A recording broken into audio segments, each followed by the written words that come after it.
Қайырлы күн, құрметті көрермендер. Бұл видеода сіздерге 2024 жылға арналған жаңа ипотекалық бағдарлама отау тұрғын үй бағдарламасы туралы нақты айтатын боламын. Жалпы еліміздегі маңызды ақпараттардан хабардар болу үшін арнаға тіркеліп қоңыраушаны басуды ұмытпаңыздар.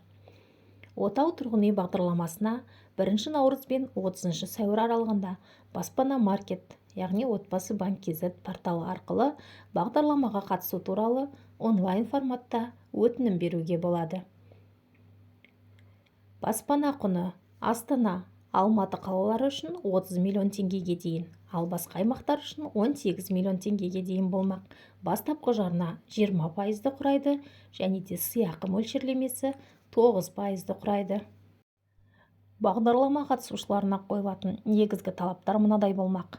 Біріншіден, Қазақстан Республикасының азаматтығының болуы, екіншіден, алғашқы жарнаны отбасы банк депозитінде кем дегенде 18 ай бойы жинауы, үшіншіден, депозиттің минималды мөлшерлемесі 1 миллион теңгені құрауы керек, соңғы 5 жылда атында үй болмауы керек, ресми табыс көзін нақты көрсетеді, өтінім беру кезінде тұрақты тіркеудің болуы, және де бағдарламаға қатысушылары балл жинайды.